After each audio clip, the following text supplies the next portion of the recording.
the noble majesty of the Bedouin tribesmen. A people at peace with the simplicity of the desert, a civilization whose origins are lost in the mists of time. Here in the United Arab Emirates, they file the Bible under modern fiction. This, of course, is all very interesting, but we're here because this is the world capital of speed.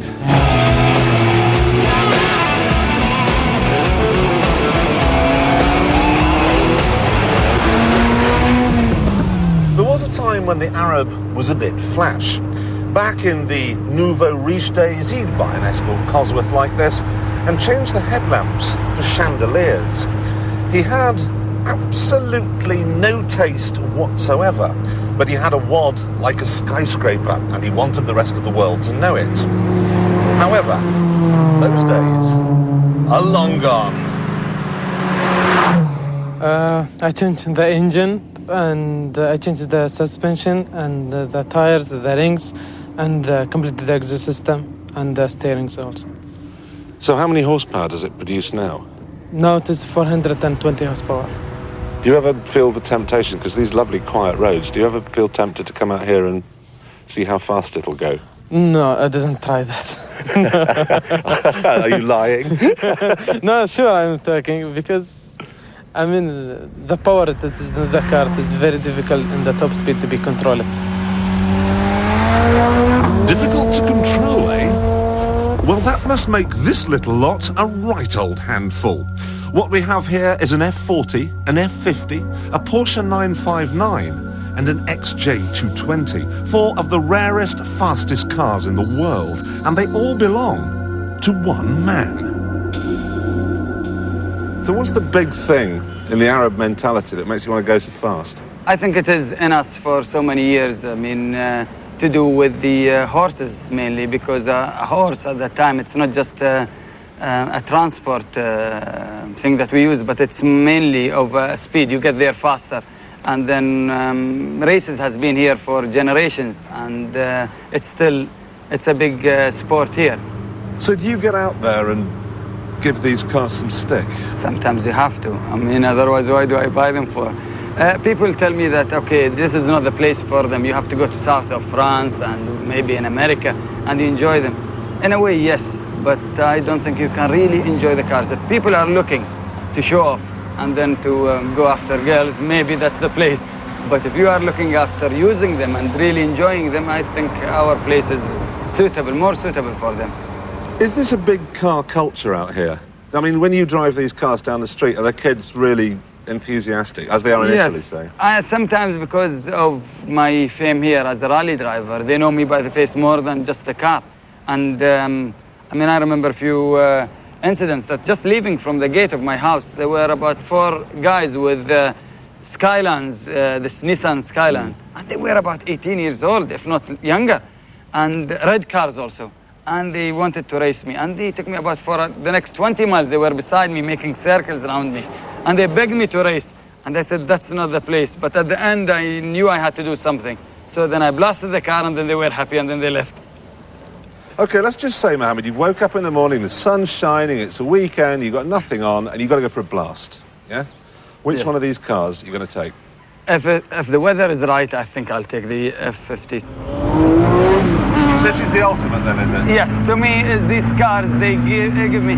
Sometimes, you know, people, rich people, I'm not that rich, but rich people, very rich people, maybe, what is enjoyment to them? Okay, you die, I don't think you have pockets in your coffin. Yeah. So you're not going to take it. So enjoy it.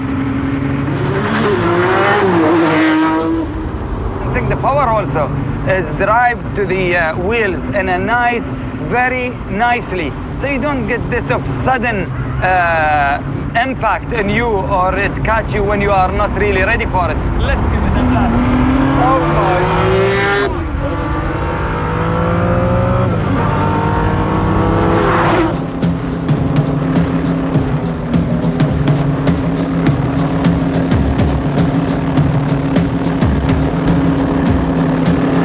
Okay, we're running down at about 100 miles an hour. What we've got here is a top deck, which is like an aeroplane wing. It's brought the hull out of the water, so only 2 hulls out of the water. And it's Saeed's job to make sure that it stays trimmed just like this.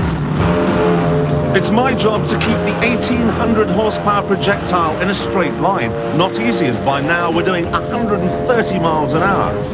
What is it with these guys? I don't think we're the only Arabs that, or the only people that love speed. A lot of people worldwide, they love speed. But you find more people here who seem to be just completely addicted to it than anywhere else. Well, it's something that is with, got to do with a lot of pride, and then we have a winning team, and we use this win to, promote our country.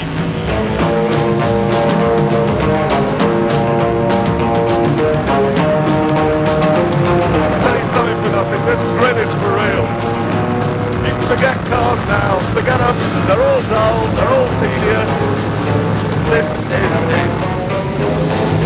I've always known that boats provide the best high-octane fun, but that was before they introduced me to the desert. 2, second gear, third gear, 1, 2, 80 kilometers an hour. Stop to get real entry out here. Come on, baby. Come on, baby.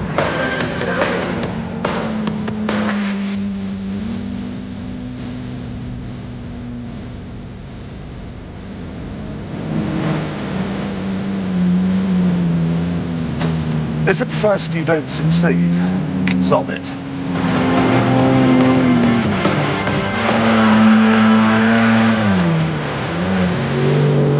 The onset of night eventually forces everyone to go home. And that's when the real fun starts.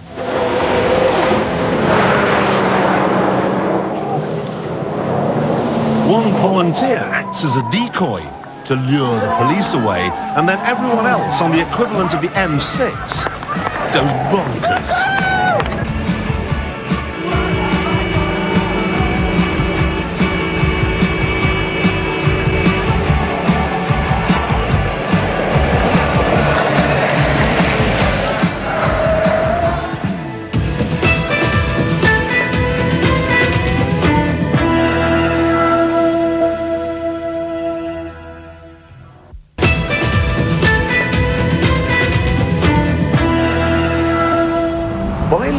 All cars must sound a constant and very irritating buzzer every time your speed exceeds 72 miles an hour. However, cunningly, I've got round the problem by taping the computer selector stalk down. It's now so busy trying to find a limit, it doesn't sound a buzzer at all.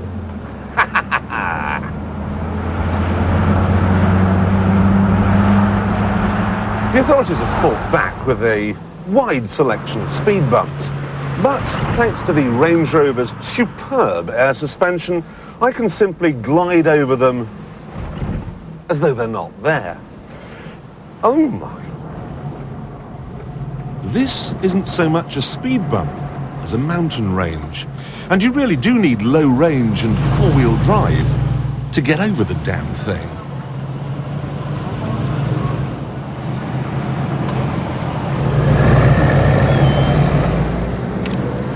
I wouldn't mind, but they were all over the place. And there are other strange things out here too. The only people allowed to have blacked out windows in their cars are women, so they can drive without wearing a veil. The car becomes a sort of full metal yashmak. And then there's crashes. If you have a bump, even if you just graze your bumper, you're not allowed to move your car until the police have been to the scene. Now this can be a real nuisance.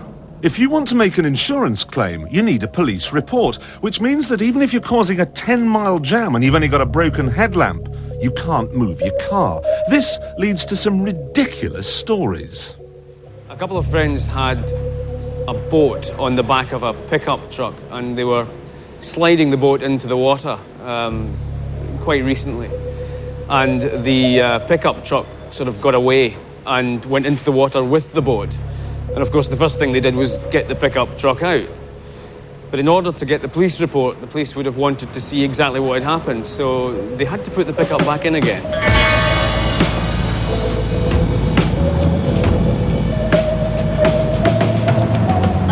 Crash Fishing is about the only aspect of life in the Gulf where you don't haggle. Long before the oil, this was a thriving trading post. Dhows plied the seaways between here and Bombay, and merchants dealt in fish, cheese, fridge freezers, gold, hamsters, broccoli. You've got the idea.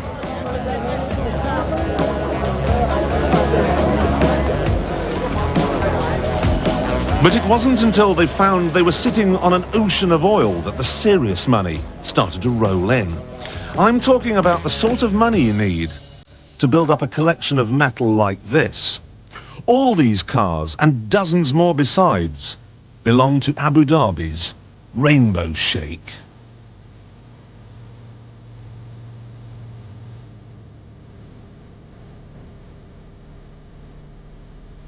He's such a good customer for Mercedes-Benz that when he got married and needed a fleet of S-classes, they stopped the production lines to paint and trim them, even the rifles in the boot.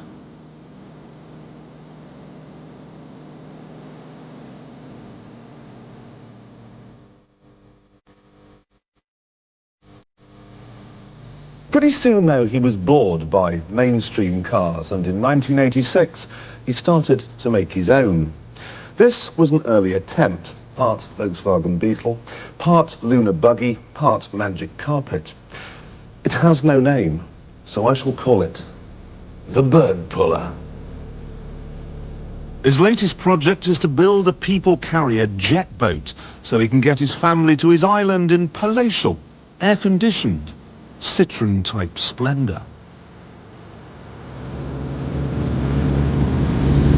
But strangely, his all-time favorite vehicle is the 1950s Dodge Power Wagon.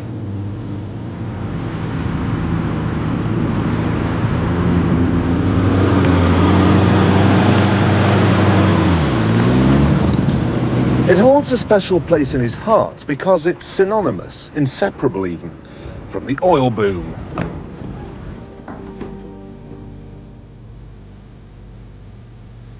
Early oil prospectors relied on them when they were out in the desert with their divining twigs. And he's so grateful, he's built a monument in its honor.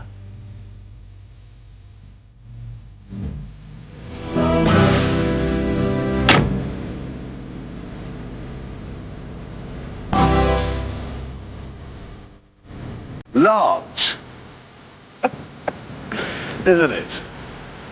You know, I've been around the world 5 times to make this series, and what we have here in the middle of the Arabian desert is the most amazing, most sensational, most outlandish, and by far the largest car in the entire world.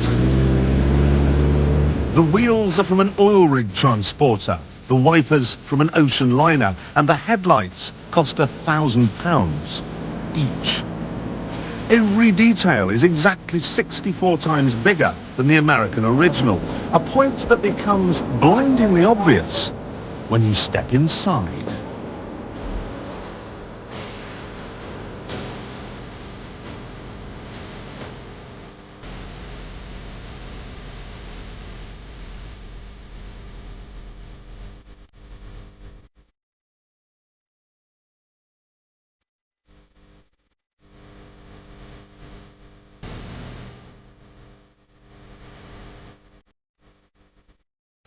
Of course, the big advantage of pickup trucks is they have tailgates, which can be opened.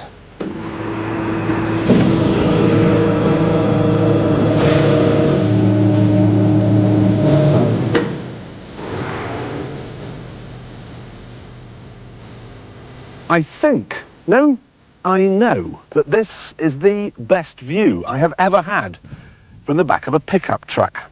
It is very important indeed that I remember to get one of these when the point-to-point season comes round again.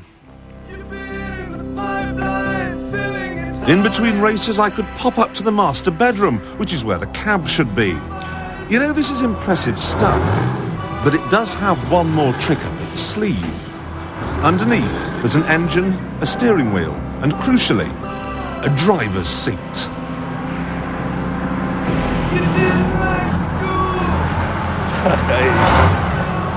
I do not believe what I just saw. It moved! There are so many questions like how and why that I think it's time to meet the man who built it, the Rainbow Shake. We built all the pieces of this truck, nearly 25 major pieces, in Abu Dhabi, and we take it by truck to here and we assemble it in the desert because we can't assemble it in the city because it's very wide. It's nearly 8 meters wide. What sort of engine does it have on it? We have a small engine. It's not very big, but it's to move it only for small distance. It is industrial engine. They call it GM, Detroit Diesel 6-cylinder, but it's not very big. A truck engine? 300 horsepower. How much does it weigh? We don't know exactly, but it's nearly 50 ton maybe. 50 tons. Most of the time, the desert is indeed empty and quiet and peaceful. And the Sheikh really can be left alone in his own little world.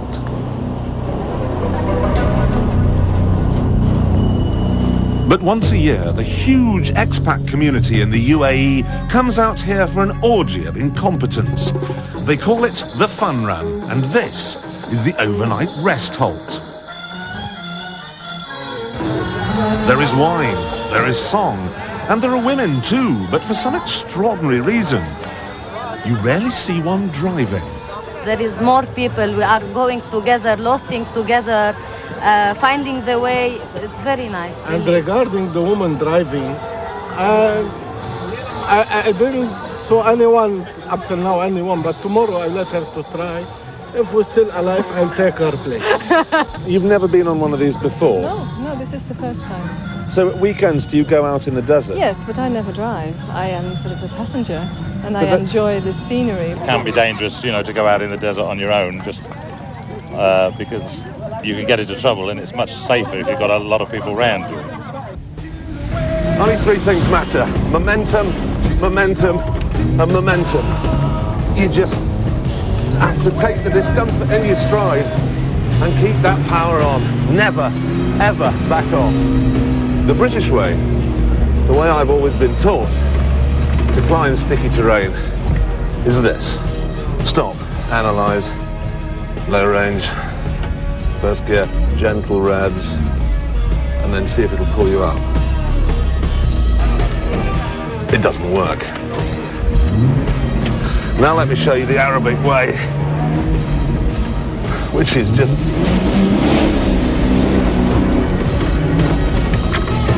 And we're up. And that is how you get a puncture. 2 problems. First, it's hard to jack a car up in soft sand, and second, I didn't have the key to unlock my spare wheel. This is funny, right? We went all the way to Iceland. We learned how to put tyres back on the rim just using butane gas, light it, all the business. Have we remembered the butane? No, we have not. What the marshals did here was bleed air from their spare tyre into my broken one. It was rather clever. Got some water, got a bottle of water. Oh, there it goes, here it goes.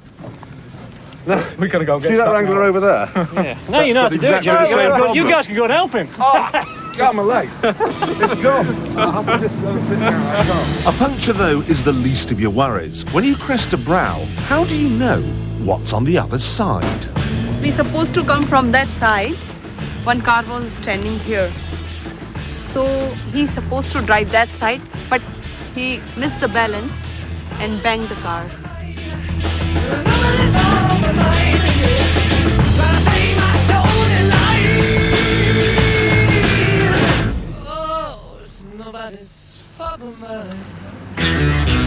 Have you got a wee rope with you? Yeah, he's going to bring it down. We've got a wee rope. Oh, because a wee rope. We're going to need a wee rope because the damn thing's as stuck as I don't know what. Well, they'll just give you a wee snatch and you'll be out. I shall enjoy that very much. Yes, absolutely.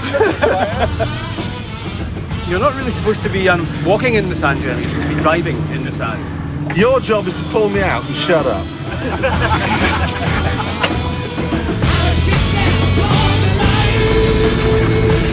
Lawrence of Doncaster.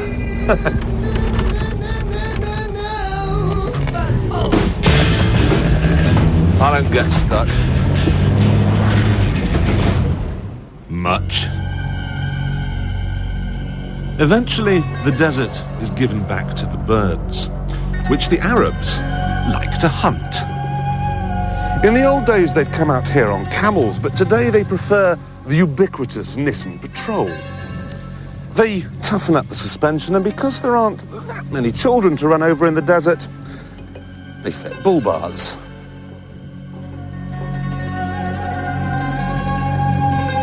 However, some people go an awful lot further. This is to the world of hunting vehicles what feta cheese is to the world of Greek cuisine. They've cut away the roof so the hunters have a panoramic view of the prey. They've taken out the carpets and fitted showers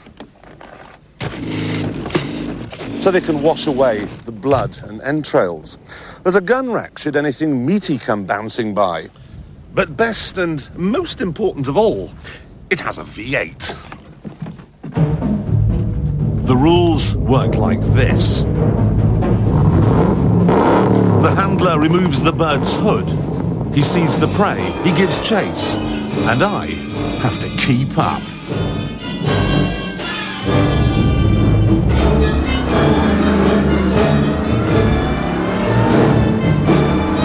As you may have gathered, this is a tuned 4.5 litre V8. As well it has to be, because that bird has been timed on radar at 280 miles an hour.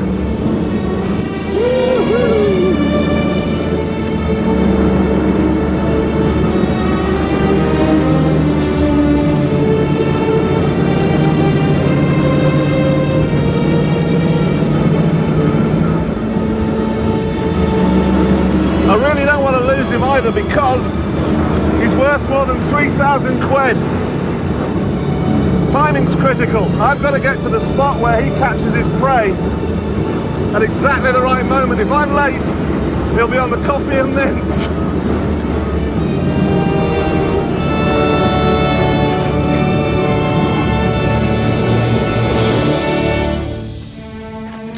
It's weird, isn't it? Speed even plays its part in the oldest sport in Arabia. I tell you what's weirder still, though, despite man's best endeavours, despite limitless petrochemical dollars, he is still the fastest thing in the Gulf.